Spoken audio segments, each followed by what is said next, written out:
Good morning, everyone. My name is Cassandra Williams, Coach Williams, out here in these social media streets, and we are here for the morning tea. I am your victory coach, and I help wives, those married ladies and Esters in waiting.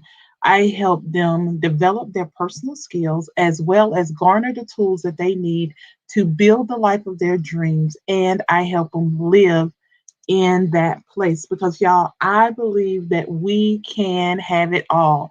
That I don't believe that you have to pick and choose what you want to do, that you can be all of that, right? You can be the mom, you can be the wife, you can be the business owner, you can be the minister, you can have it all. And so what we do is we come out here on Wednesdays, Fridays. I'm also on Clubhouse. I'm on Clubhouse every day, y'all. So if you don't see me out here, I'm probably running around because I'm all over social media, Instagram. So just check me out, right? And so what we are here for today is the morning tea. And what I want to happen after this particular broadcast, I want you to feel equipped. I want you to feel empowered. I want you to feel encouraged. And you might learn something. I want you to be educated so that you can be moved to action. Because as long as you have information and you don't do anything with it, it's not as powerful as it really could be.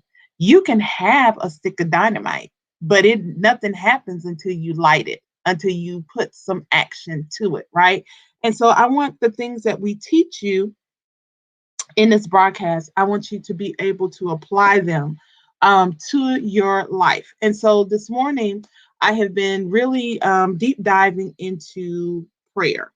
And we all understand the power of prayer, okay?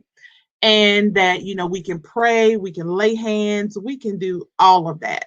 And, people can be raised up from the dead, people can feel better. Somebody calls you and they say, "Will you pray for me?" And then immediately they're like, "Oh my God, I feel so much better," right? That's the power of prayer. Hey, Takesha, how are you this morning, sis? So here's the thing, y'all. But there's another aspect of that. Good morning, mommy. How are you? There's another aspect of that, and that is the power in prayer. That when you go into prayer and when God begins to really speak to you and give you directives, give you instructions, and begins to lead and guide you, then you start to understand the power in prayer because you have to go into prayer. You have to go into a conversation. And that means you can't just run in, drop off your list, and run back out, right? When you understand the power in prayer, you go in and you have to stay there for a minute. You may have to sit in his presence. You have to be able to listen. David, and I'm not going to go through all of this, but David, First Samuel 30, David said, "Good morning, darling. Good morning." David told when his family was taken at Ziklag from First Samuel 30, when he said, "You know what?" He went to God and he said, "Shall I pursue and will I catch him?" That's what he asked God. And God said, "You shall pursue and you shall recover all," right? And so God gave him directives. He didn't just say, pursue, don't just chase them. He said, you're going to chase them down, you're going to catch them, and then you're going to get all your stuff back, right? So I just want to drop that nugget. We talked about that yesterday. But here we are for today. What are we going to be talking about today? When we go into those times of prayer, I love prayer, y'all. Don't get me wrong. I love me some prayer, right? But here's the thing. When you get into that place of prayer, sometimes we get so used to praying that we forget to listen. You got to get up and open the door, y'all. You got to get up and open the door. You got to get up and go start putting into action what you're getting in prayer. You can't just stay in the presence of the Lord and think everything, even if he sends it through somebody, even if he sends a raven. What I mean by raven, he sends that neighbor or somebody down the street to knock on your door to bring your blessing. Guess what you got to do? You got to get up and open the door. And sometimes, y'all, we've gotten stuck in prayer mode that we forgot to get up and go open the door. So, biblical principles. I'm going to give you a little story, okay? We're going to Acts chapter 12. This is going to be where we're going to focus. Acts 12 through 17. But I am going to give you the backdrop. We have Peter, who has, Peter, listen, them disciples, they was always in prison, right? They was always going to jail for the work of the kingdom, right? And we don't want to go through nothing for God. We don't want to be talked about. We don't want to scandalize our name. We don't want none of that. But here we have Peter, who is in prison. And while he was in prison, the church was praying, which is what they were supposed to do. When they was praying for Peter, they was like, Lord, cover Peter, keep him safe. He in the prison. Listen, some of us know we've been praying them same prayers, right? Over people, right? And so keep them when they've been taken into captivity. Keep them, cover him, bring him out, God. Keep him safe while he's in there. And not only that, they're praying for themselves because they were persecuting the Christians. They were putting Christians in prison, right? And so they was like, Lord, cover us, keep us safe. We want to do your will, but God, this is a bit much, right? So they were in the house and they were earnestly praying for him. And as they began to pray, Peter was in the jail, and he was sitting between. They didn't have one guard, y'all. They didn't have one guard watching him. They had two. So they had two guards, one on either side, because Jesus, the disciples was known to be able to get away, right? So they would put two guards outside to watch over him, to make sure he didn't slip off, he didn't slip away, right? And guess what happened? As they were praying, an angel appeared, tapped Peter on the poked him in the back, and said, Peter, get up quickly.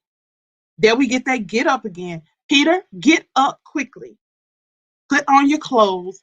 And as he began to get up, oh, and did I say he was in chains? Did I tell you they had two guards and they put him in chains?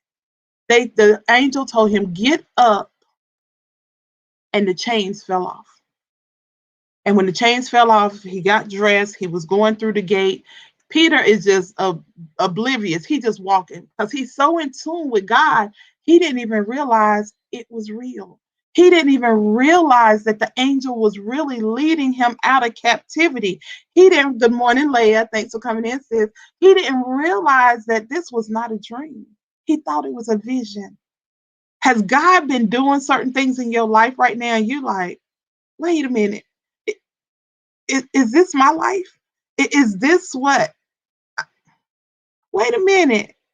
God, you brought me out of that. God, wait a minute. I'm no longer insecure. Wait a minute, God, I'm no longer in the prison of fear. Wait a minute, God, I'm no longer in the prison of unbelief. Wait a minute, God, I'm no longer in the prison of debt. Wait. And so God led him out. And when he came to himself to realize, oh, this is real, then that's where we pick up with the story with Acts 12, right? And he said he went to where they were praying. And so he knew where his people were, right? You know where your people at? And so when they were there and they were praying, and it said Peter knocked at the outer entrance, and a servant girl named Rhoda came to answer the door. When she recognized Peter's voice, she was overjoyed. She ran back without opening it and exclaimed, Peter at the door? And they say, you are out of your mind, they told her.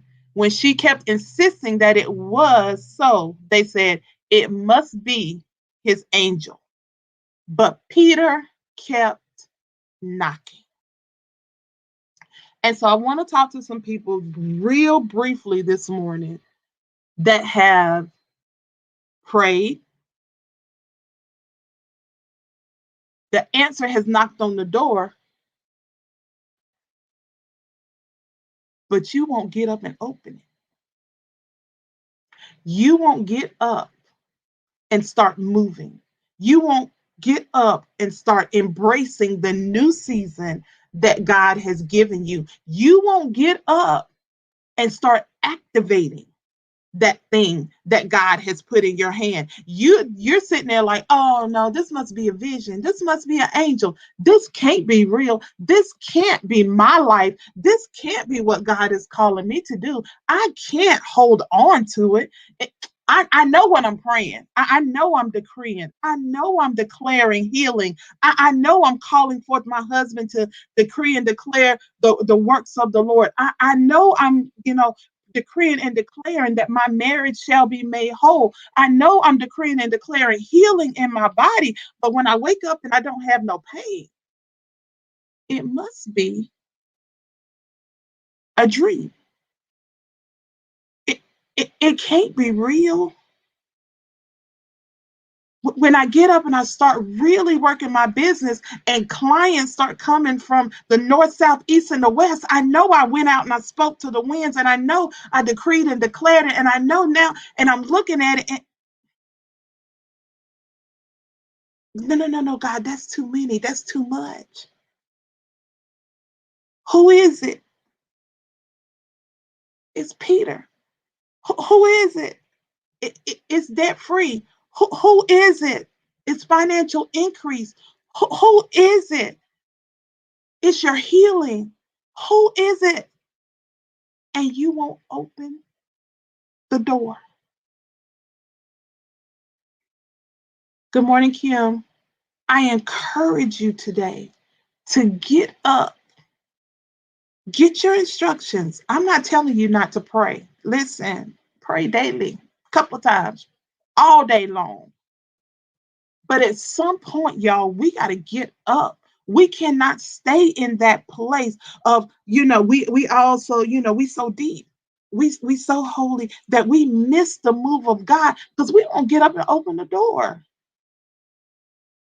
There's something you have to do in this process. So don't get stuck in one posture. I need you to be able to shift. I need you to be able to move. They used to say you got to bob and weave. You got to be able to, hey, you got to be able to adjust. Yes, there's a time to pray. There's a time to get up. There's a time to wipe. There's a time to cry. But then there's a time you're gonna have to wipe your tears. You're gonna have to be like David said. David said, listen, they had wept so that they couldn't look. I cried my last tear. They had wept so they couldn't cry no more. Have you ever been in a place where you had cried so much about a situation that you did not? I'm not talking about when you just grieving, but I'm just saying, just God, I done cried so much I can't cry no more. I don't have any more tears. It might be time to get up and open the door. Sit in the face of the Father. Because when you really start sitting and talking to Him and really having that conversation, He's going to dialogue with you. He's going to talk back. He's going to send you to a scripture. He's going to show you a picture. He's going to give you a thought. He's going to let you hear something in a song. Whatever that case may be, He's going to talk. But after you get those instructions, baby, you got to get up. And for some of you, it's time to get up. That's all He gave me about 3 weeks ago. He was like, get up. And it resounded so loud in my ear. It was like He was yelling at me, get up. And I was like, huh? He said, you've been sitting too long. And so can I tell some of y'all, you've been sitting in that old season too long? Can I tell some of y'all that you've been in that place too long? Can I tell you it's time to get up, open the door? That's expectation that we should have in prayer. Yeah, that when we go in, yeah, God will pour out. That's the expectation we should have in prayer, that when we go in, God will pour out. But many times when we go in, good morning, Anita and Tanya, when we go in, we just go in. And it's funny how we are amazed when He start talking. We are amazed when He start answering. Rhoda went to the door. Rhoda was the only one that heard him knocking, and she was like, "Yes, who it? We in prayer. You don't just open the door when we in prayer, because look, they in there praying to God. She didn't know if it was soldiers or who. They could have been coming to get them, so she had to find out who is it, and she recognized his voice, and she got so excited. Have you got so excited about what God said that the answer that you forgot to open the door? What door have you forgotten to open? Because God is like Peter. He said, I stand at the door and knock. Some of you need to let him come into your heart. Some of you need to let him come into your marriage. Some of you need to let him come into your finances. Some of you need to let him come in to your business. Some of you need to let him come into your listen. Some of y'all need to let him back into your ministries. Some of y'all, you just need to say, "Come here, come in here, and let me just overhaul my life." Okay? Can you just overhaul the whole thing? Can listen? Can you just do a whole new thing? And he just standing there, and he just knocking. He just knocking. Good morning, Shanika. And he knocking. Can he come into your children? Can he just come into your job situation? Can he come onto your job? Can he come into your coworkers? Just knocking. Can he come in and can he rectify? Can he restore? Can listen? Just knocking. And you won't open the door. You're so excited that he's here. But did you forget to open the door? So today I want to encourage you to take a look at some areas in your life. Good morning, Katina. Take a look at some areas in your life where it may be time to get up and open that door. It may be time to get up. Your answer is on the other side, but you got to open it. God ain't going to listen. Let me tell y'all something. God is not going to kick it in. He's not going to force his way in. That's not how he works. He just stand there and he'll just stand there and knock. And he'll wait until you open the door. So that's all I have for you guys today is get up, open the door. Take that time to sit and determine the season that you're in. There's a time to pray. I pray all day, every day, y'all. But listen, when it's time to get up and open the door, I get up and open the door because when I pray, I expect him to answer. When I pray, I expect him to move. I expect instructions or I expect provisions. If he don't give me instructions on what to do, then that means that thing gonna come knock. That means then I have to get up and I have to open the door. And then he'll instruct me what to do when I open the door. Because Peter couldn't come in until they opened the door. And then once they opened the door, he was able to come in. And he said, I'll come in and I'll sup with you. Can he come in and sup with you? That means he gonna come in, he gonna sit down, he gonna stay a while. So guys, I love you so much. I love you to life. Thank you for being here this morning. I know I have not been out as much. I'm trying to get back on track, y'all. But like I said, I am all over these social media streets. If you're on Clubhouse, please find me on Clubhouse under Wise Wives Build. On Clubhouse.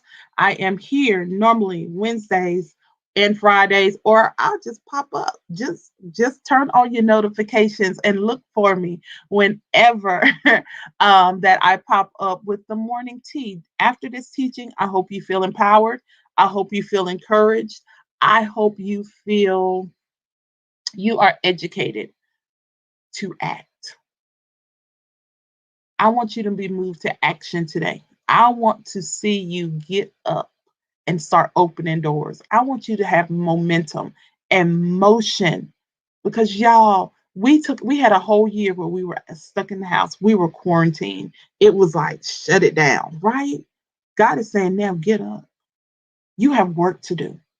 There's something that you need to be doing, even if you got to do it from home.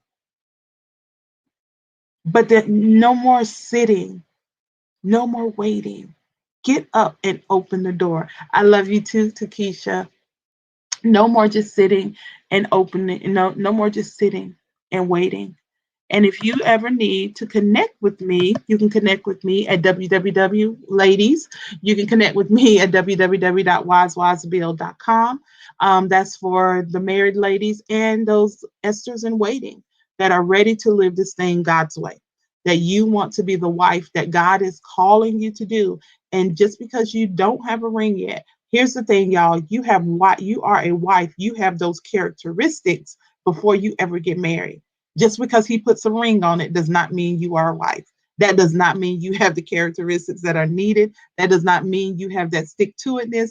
That does not mean that you are able to stick and stay just because he gave you a ring. You can be a woman with a ring, but we want to be wise wives that know how to build. And then you can also connect with the Victory Coach at www.thecassandrawilliams.com. You can learn everything there is to know about me and Cassandra Williams Enterprises, all the things that we offer. If you would like for me to come speak, if you're having a retreat, you're having a conference, things like that, and you want me to be in the building, you want me to be on your screen, guess what? I am available. So that's how you would connect with me there, www.thecassandrawilliams.com. I love you guys to listen. When I say I love you to life, Coach loves you to life. Just like Jesus said, I came, he sent me that you might have life and life more abundantly to the full until it overflows.